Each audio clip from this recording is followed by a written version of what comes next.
that I can't seem to figure out. Why do white people like gangster rap? Um, it just blows my mind that they could even want to relate to this music, because music is supposed to be something beautiful. It's supposed to have meaning.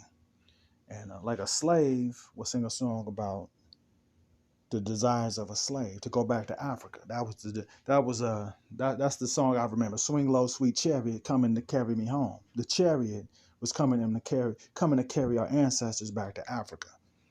You know, and a lot of us probably had grandparents or great grands or great great grands to dress like Harriet Tubman. It wasn't because they were poor. That's African guard.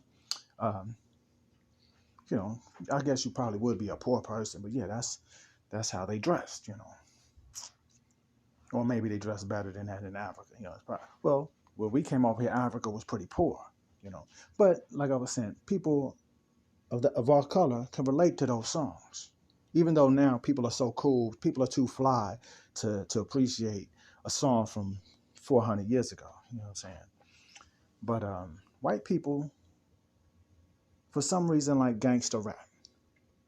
I don't understand it, because gangster rap was meant to destroy people. It was meant to incorporate experiences into human existence, to human lives, not like something conjured up, but just make people do things that were so horrifying that, you know, no human is supposed to be able to relate to this music.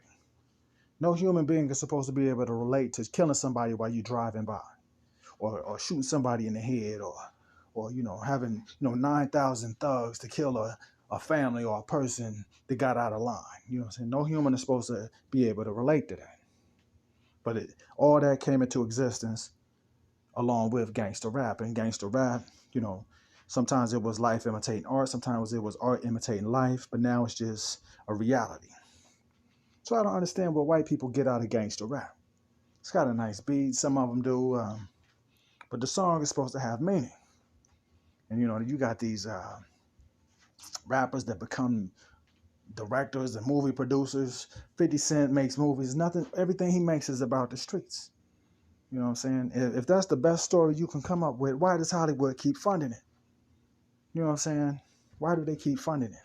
I would rather not see black people on TV than see us uh, glorifying or applauding people killing people in our communities. You know, it's always in a ghetto. It's always a dude that look just like somebody that you seen. You know, I don't know people like that.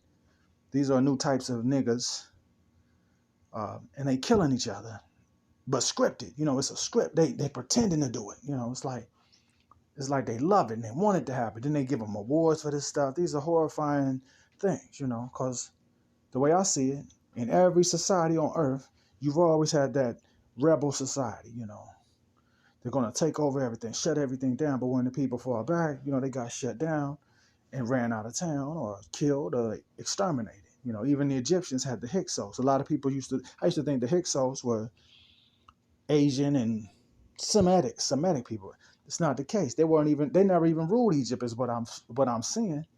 All they did, they raided small areas. They raided a corner of Egypt all the way up into the northeastern corner of the country where nobody lived. You know what I'm saying? It was not, you couldn't even grow food there. It was nothing but sand. You couldn't even grow food there. They just raided that, and they spread the rumor that they were the kings of Egypt. So when you hear, you know, it's the same place the Jews were supposed to have been stationed. If they were enslaved by other Semitic people, because the black Egyptians never had you know, they never had pharaohs with those types of names, Shishak and, you know, these Arabic Semitic names. They weren't ruling Egypt. The bulk of Egypt was down towards Thebes and middle and southern. You know what I'm saying? Up in the northern part by the eastern corner of the delta, there's like nobody lived there. It was nothing but sand there. They didn't care what happened up there. It was small towns. You know, they came and bullied people for a while, and they got ran out.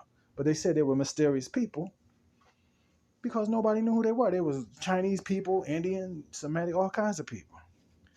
They just came in and started tearing up stuff. And then finally they ran them out. They didn't rule the whole country. You know, but that, I mean, that's neither here nor there. What I'm saying is, why do white people like gangster rap so much? If you take the 80s and 70s logic, they just want to be cool. If you take the 60s and 50s logic, they just like to hear you talk about killing yourself and calling each other niggas and bitches and hoes and going to jail. Now, if you talk about origins, the 60s and the 50s is a lot closer to the original DNA of the white races. And the 80s is more of an evolutionary period. White people wanted to be cool, but now our cool people ain't even cool. The worst people we know are the fucking thugs. You know what I'm saying? A cool guy to us was Fonzarelli, you know, a guy with a slick haircut and a bike and a leather jacket, you know, on TV. But not no more. You know, those guys just, we got killers now. We got killers. The definition of a thug is a killer. So why do white people relate to that? If the country was built for them to have everything they ever dreamed of, why do they belittle themselves and want to be a thug? Do they want to help kill more niggas? I don't know. It's a question.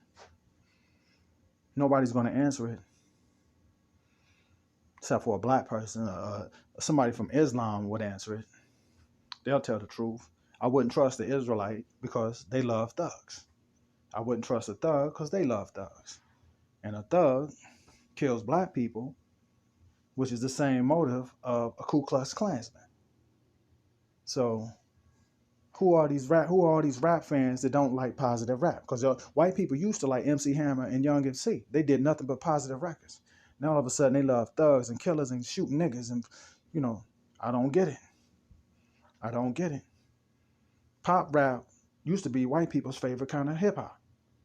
We used to like, you know, Heavy D and the Boys, Jazzy Jeff and the Fresh Prince, De La Soul, Tribe Called Quest, the Jungle Brothers. You know what I'm saying? We didn't even like popular records until we start talking about R&B. We love popular R&B, but as far as hip hop, we didn't even want white people to listen to it because they were taking it and dragging it through the gutter. Because the record labels wanted to make a lot of money off of it. We wanted to make a little bit of money. Well, we didn't even know about money. We were kids when hip hop started. We didn't know how to count money, how to budget, you know what I'm saying? But all of a sudden, white people like Jay-Z, you know, he talks about selling drugs for 30 years of his career. Like, the irony is weird to me. How do you lose your values for records to talk about another culture that is not even a culture? It's just a mental poison, a mental programming of a culture, of a people who's already been marginalized. Now you put another person, a thug, in the forefront and say he represents the rest of the black people. But the white people love it, you know. The white people love the lie that hip hop tells. But there's no more, hip hop don't exist no more. Hip hop was about partying and getting rid of your negative vibes, you know what I'm saying? Having a good feeling about what you're doing this weekend. Gangster rap is about killing people, selling drugs. Drugs kill people. Selling drugs is literally attempted murder. You know, if you sell drugs, somebody crack, most you know, social professors, whatever you call it, sociologists, you know, people that study society, social, I can't think of the word, you know, sociologists, I guess. But they'll agree that a person that's on drugs, crack, is a dead person. He's a dead man walking. So selling them crack is literally attempted murder. So I don't understand what everybody's so fascinated about the murder of a race is. I understand, but nobody's going to say it.